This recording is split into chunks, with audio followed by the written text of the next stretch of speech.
I would like to invite Liz Hingley, who is a photographer by discipline, her discipline grounding.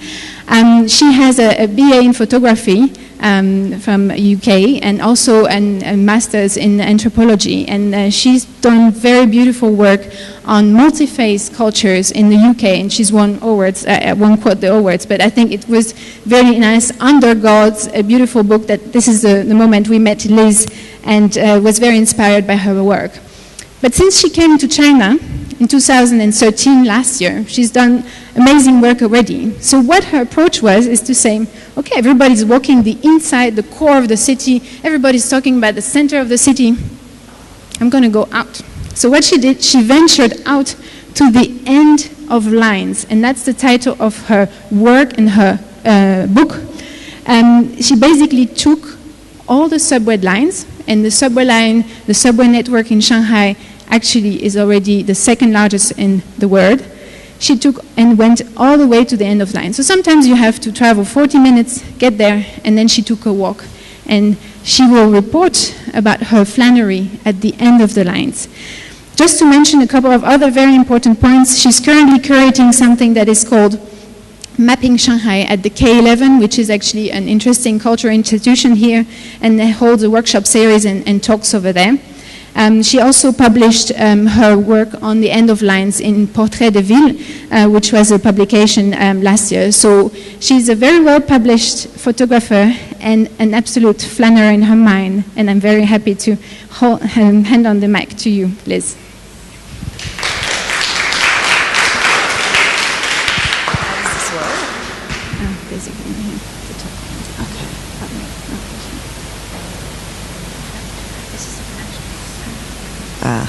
So thank you so much, Magali, and actually you just covered over what I was going to introduce. So, so I'll start. I came about 11 months ago to Shanghai. It was kind of a bit of a last-minute thing. I was invited to work with a professor at Fudan about a long-term project about religious communities. But very last minute, I had a commission when I arrived to do a book. And it's a series done by a graphic design company in Paris called Portrait de Ville. And everyone is a different city and a different photographer.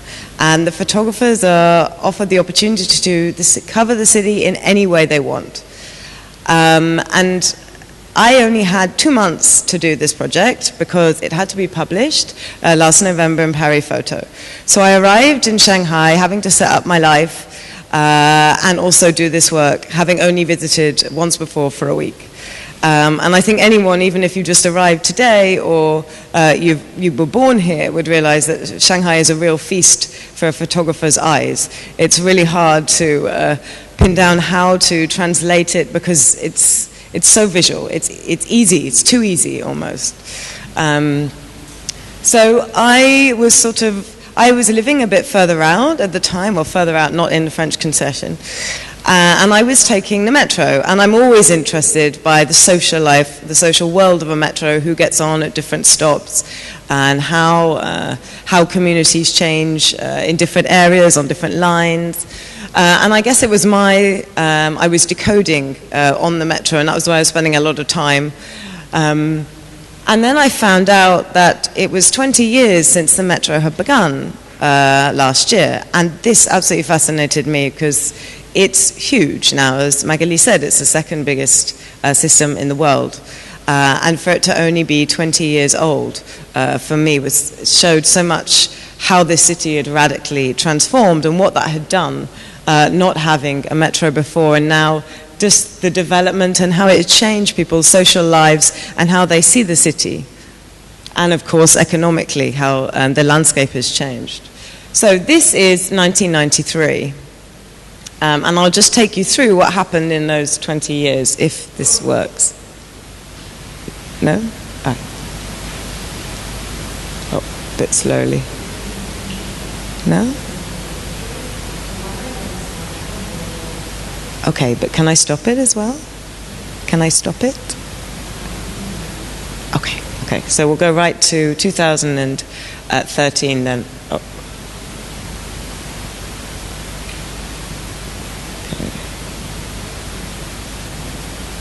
Okay.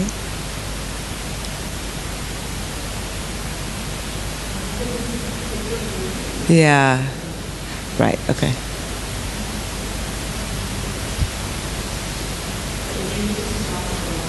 I'll go like, as I learned earlier. No, we'll just keep going. Maybe you can remove the thing?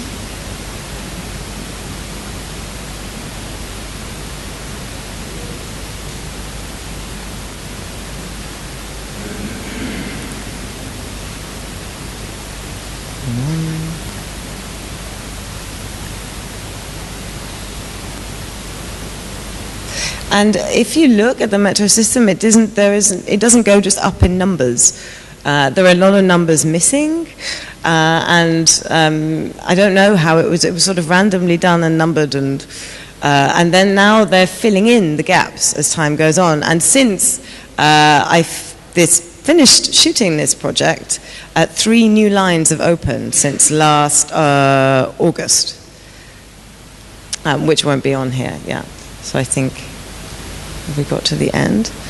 And so I decided one day to get on the metro and see what was at the end. And I went with a Shanghainese-born student from Fudan, who was hopefully going to be my cultural and linguistic insight. And after that first time we went out together, she brought her camera, which was actually really great. So we went, the 2 of us, from then on, every time to the last metro stop with both of our cameras. And it was really interesting to see what she photographed as well, and what things she was particularly in. And she was often as surprised as I was at what we found, but often by different things, which was interesting. So can we just go to the first picture. So I'll show you the first, and they're in order of how I did the lines. Again, I went down them randomly. Sorry, this isn't a very efficient way of showing it. No. The first photograph? Okay. So the first line I got off was, and then we'll just go, yeah. Okay, and if you could just keep it on. Yeah. So this is the first line I got off on Songjiang. And if you go to the next one, I came out of this and I saw the horses. So the concrete just carried on into horses. So this was quite exciting for my first end of the line, having only seen the center of Shanghai to that point. I limited myself to, it was also the hottest summer, I should say, on record for 140 years last year, and my first summer in Shanghai. And there's not a lot of air conditioning at the end of the metro lines. So it was it was hard work, and I said I had to stay minimum of 2 hours in a place. But the idea was that it would be a brief encounter, and it would be just my brief adventure in that situation. If we keep going, and maybe... can you just drag that down? Yeah. Maybe we'll just let it go. This is also in Songjiang. I went maximum of 1.5 kilometers around the line. Can we slow it down? This is Pudong Airport, which a few of them you may have arrived at recently. But I was also interested in the area around Pudong Airport. So I researched a bit and made a friend whose family lived nearby. And the sea on the map is actually very close to Pudong Airport, but you can't go directly. So we went right round, and this is the Shanghai seaside, which I wouldn't really recommend for sunbathing. But there were quite a few tourists who went. And this was the family who I met who lived near Pudong Airport. So it was a different experience of Pudong Airport. And they later invited me back for Chinese New Year, which was really exciting. So if we carry on.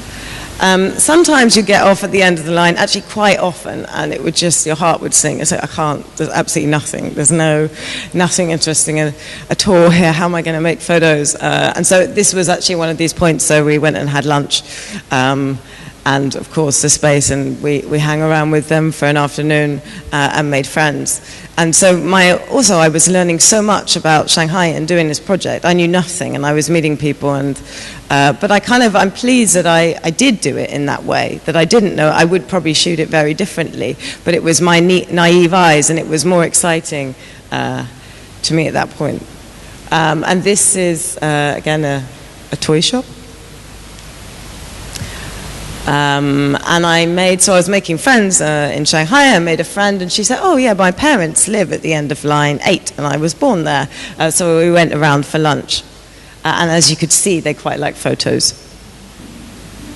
But the second question, could you slow it? The second question they asked me is, would I like to see the bedroom? So I said, yes, please.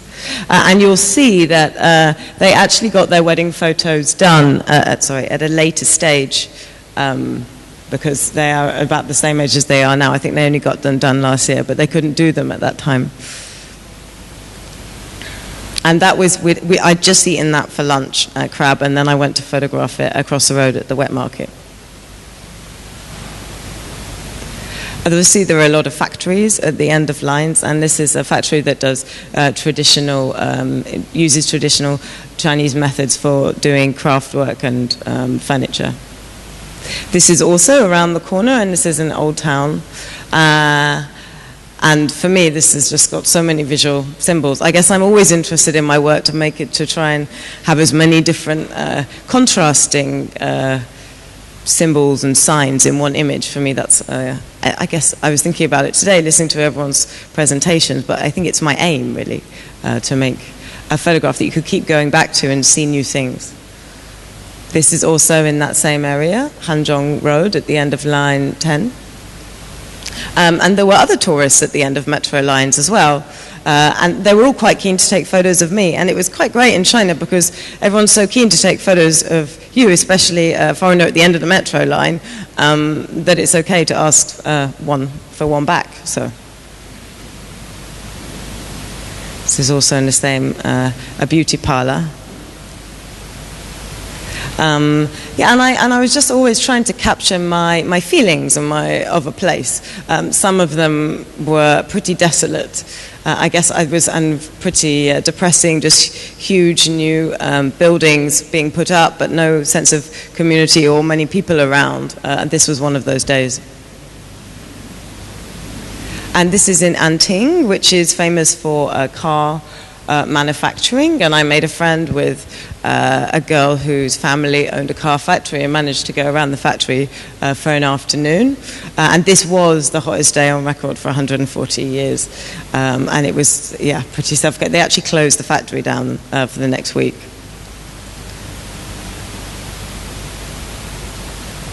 Yeah, you can see the dog was really suffering.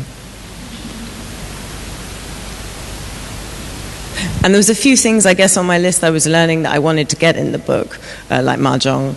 Everybody said nobody will let you photograph that, but these guys wouldn't let me leave, I think. They wanted me to spend all afternoon there.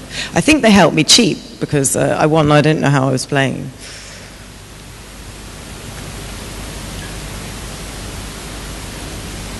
It's also, I was showing the work to people I was working with in the Shanghai Academy of Social Sciences, and Chinese friends and foreigners, and it was always interesting. The reactions were different to, I guess, the signs and the people that I was photographing, which was always really interesting. For example, this image is reacted to very differently. And also we spoke about pajamas earlier. That was something that I love and I'll never get bored of seeing on Shanghai streets. And I love the fact that you can still wear matching pajamas to your new metro station.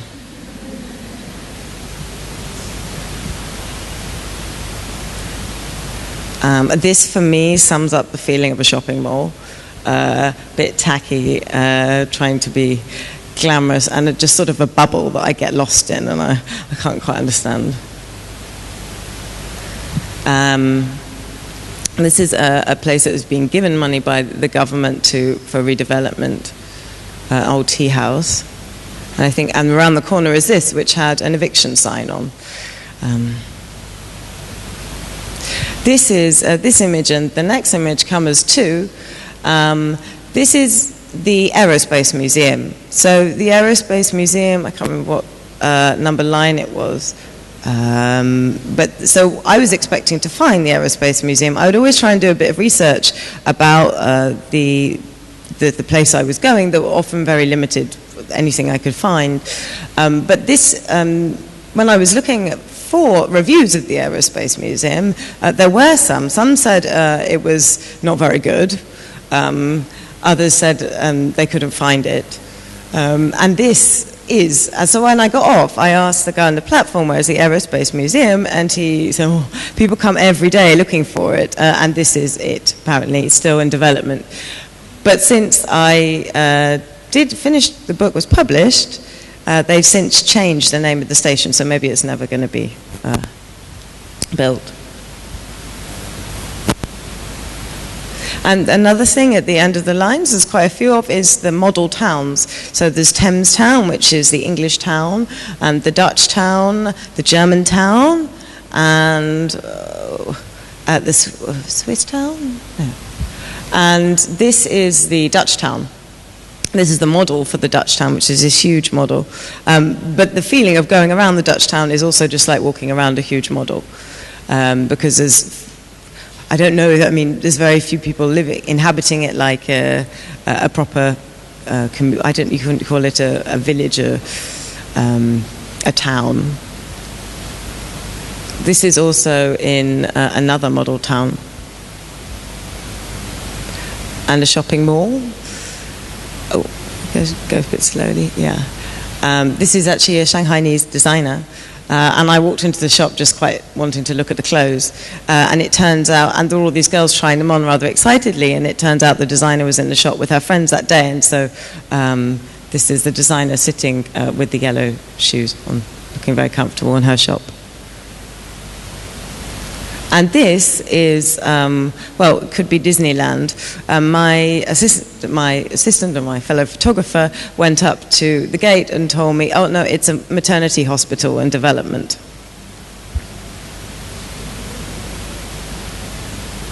And there's quite a few golf courses at the end of metro lines. And this is, which you'll see is also on the poster, the last line that I went to was the day that it opened, line 11, and Lo Shanlu. And so I got off, and this huge big station, just like the first picture that we saw, and just opposite the station was this old crumbling house, and around the back of the house I met this lady and her chickens. And it was, I think she was rather surprised by what the metro brought when I came out. And I don't think, I don't know how long the house will be there at the same time. This was the most undeveloped area I went to.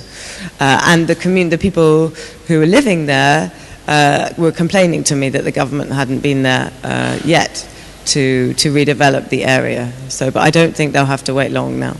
Because now this line has been extended to line 16, which I went to last Friday. And that took 2 hours to get to, so that was really boring. I got really into WeChat doing this project on the metro. And so this was published last November, and you can all have a look at the book, which is over there. And there was an exhibition recently in a gallery quite near here, which is what the posters were from. And I think I will definitely continue the project, as it's pretty addictive, actually, because you never know what you're going to find or who you're going to meet. And you feel like you're really experiencing something just for a moment in time that will very soon change. So thank you very much.